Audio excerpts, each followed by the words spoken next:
Nós estamos hoje começando, ou estamos até seguindo também, vamos fazer isso por algum tempo, sobre eu, Deus e a Igreja. São algumas ou várias reflexões bíblicas, reflexões sobre a palavra de Deus neste assunto.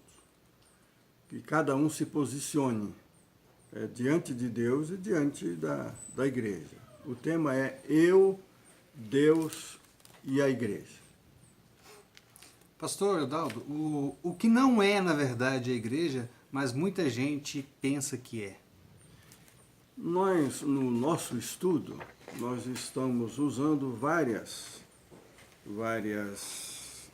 itens de expressões comuns que as pessoas acham que representam a verdadeira igreja e não são.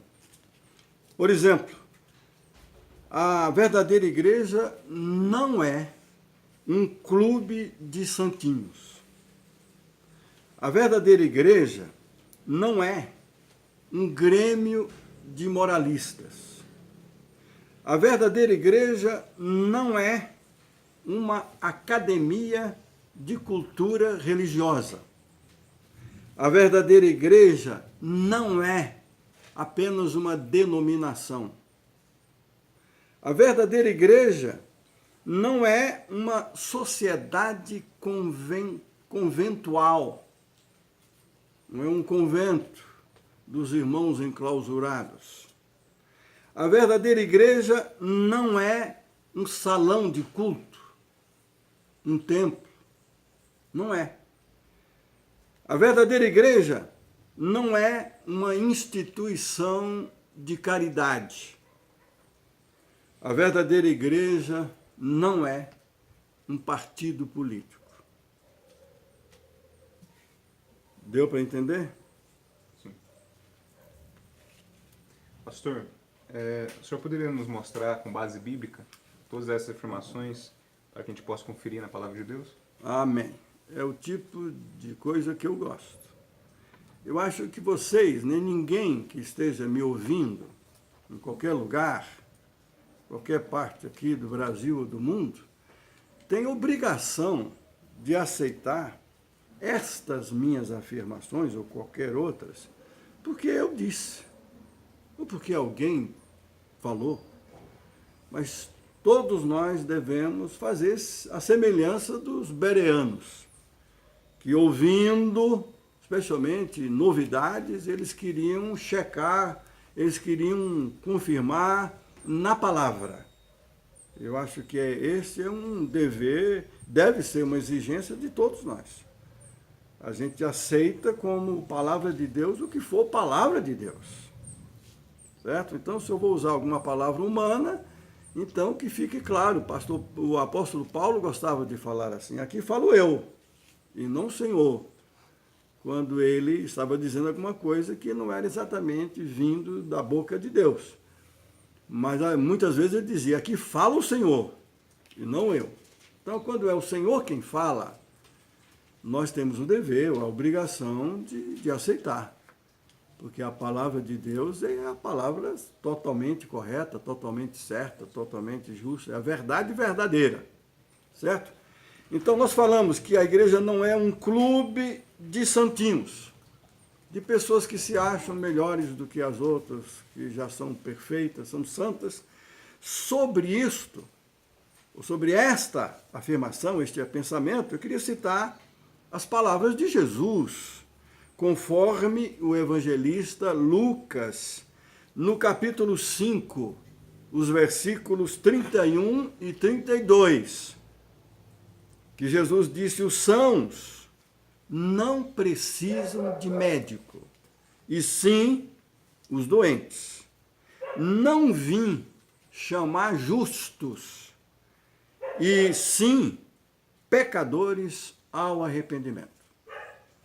Então, aqueles que se acham justos, santos, bons, esses aí nem se arrependem de nada, eles já estão certos, já são bons, já são justos.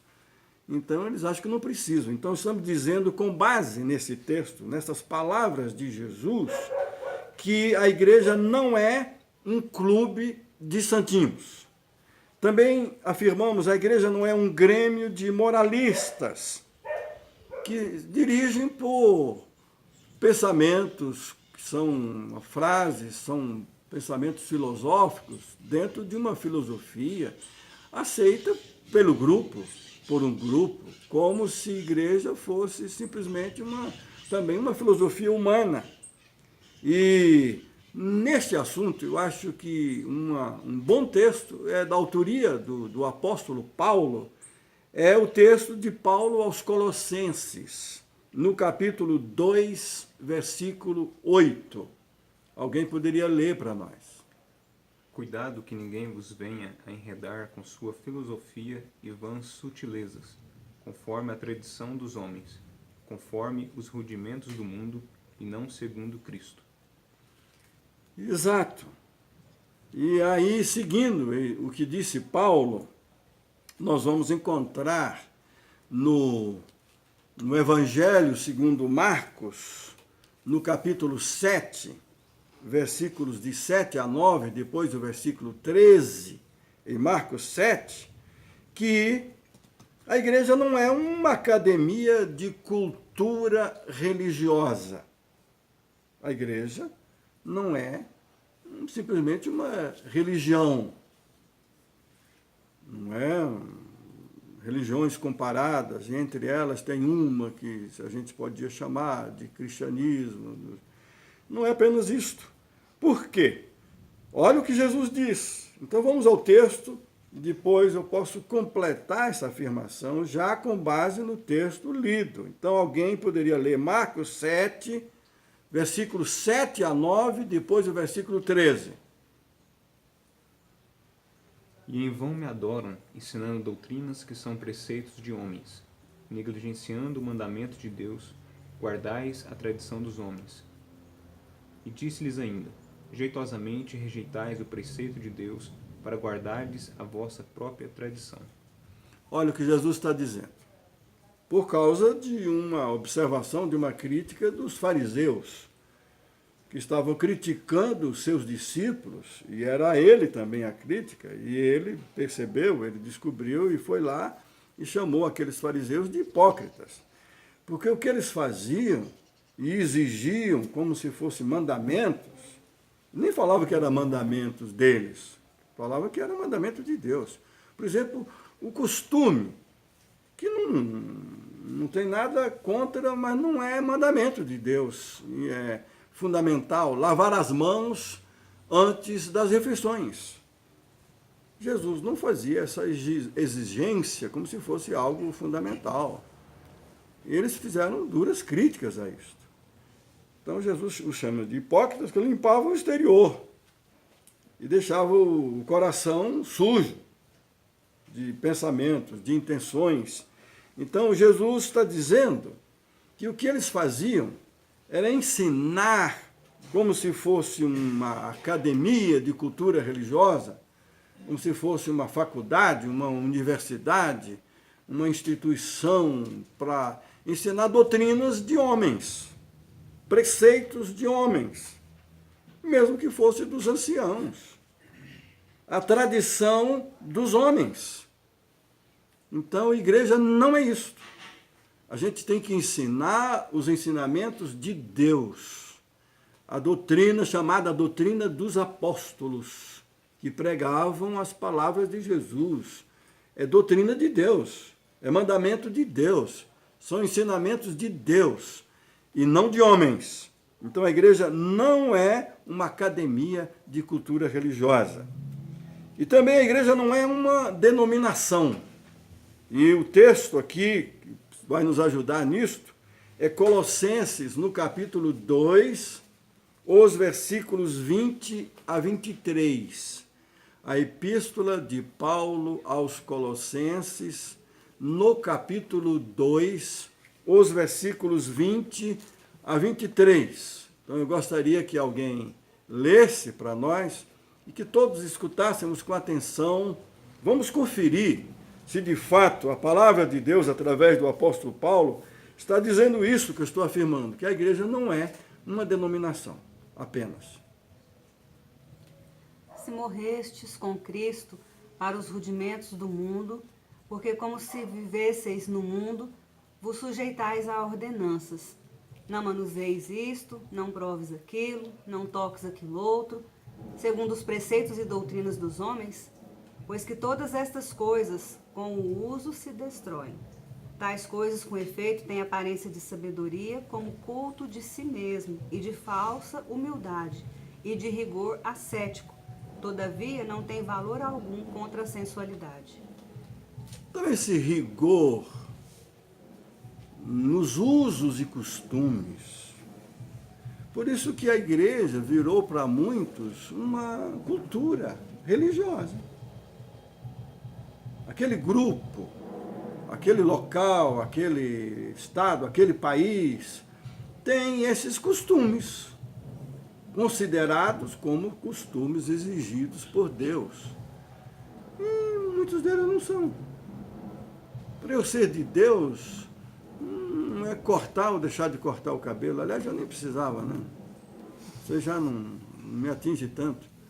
Não é fazer ou não a barba, ter ou não o bigode, depilar ou não as pernas. Isso é ser ou não ser de Deus? Nunca foi isso. Então, o que é que o Paulo está dizendo? E esse rigor nesses preceitos, nesses costumes, isso não ajuda em nada a questão de ser de Deus, de ser a verdadeira igreja. Então, afirmei que não é uma sociedade conventual. Não é eu me isolar do mundo para poder ser de Deus. O que disse Jesus, conforme o evangelista João, em João 17,15? O que afirma Jesus em João 17,15? Vamos ouvir? Não peço que os tires do mundo, e sim que os guardes do mal. Ótimo.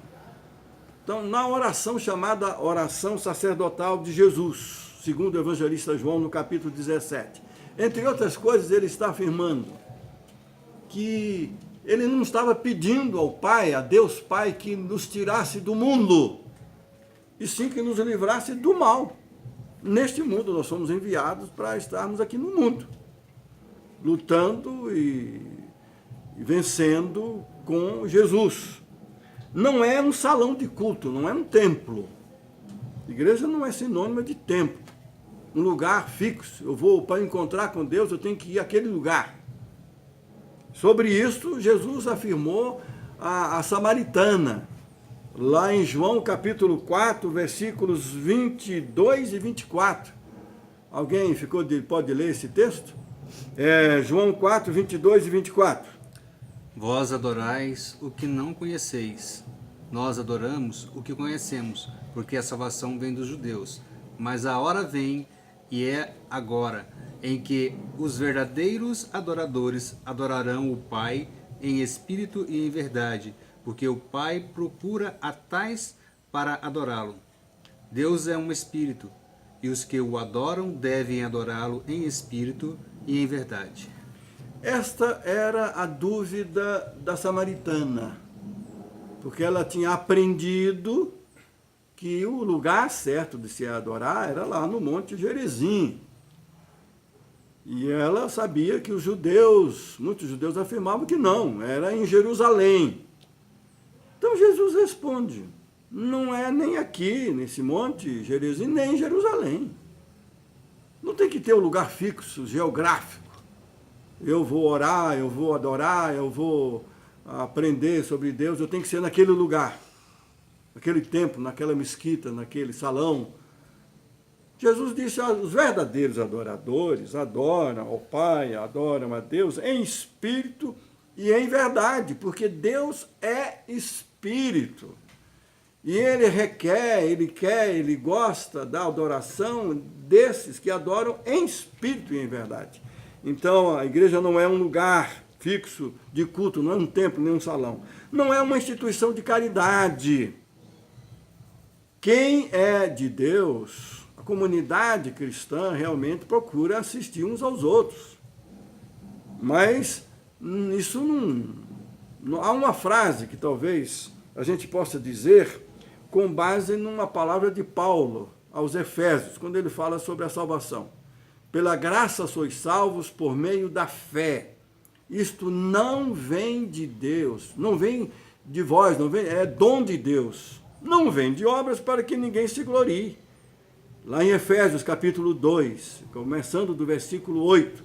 Mas quando ele chega no verso 10, o que é que ele diz? Mas Deus preparou as boas obras para que nós andássemos nelas. Então a conclusão é, nós não somos salvos pelas obras, mas somos salvos para as boas obras. Não somos salvos pelas, mas somos salvos para. Então a assistência social já é um comum para todos que são de Deus. E por último, o que nós afirmamos. Então a igreja não é um partido político. Então a gente consegue as coisas por um decreto. Que o presidente, que o rei, que o Congresso Nacional baixou aquele decreto sobre Deus, sobre igreja, sobre família. Então é aquilo que eles disseram que é. E às vezes afirmam coisas que a gente não concorda, porque Deus não concorda. Quando chega nesse ponto, o texto é Atos 5:29, em que os apóstolos terminaram dizendo o quê? Para aqueles que queriam impedi-los de falar a palavra de Deus. Eles disseram o quê? Antes importa obedecer a Deus do que aos homens. Antes importa obedecer a Deus do que aos homens. Na hora que a palavra dos homens entra em conflito com a palavra de Deus, a escolha já está feita.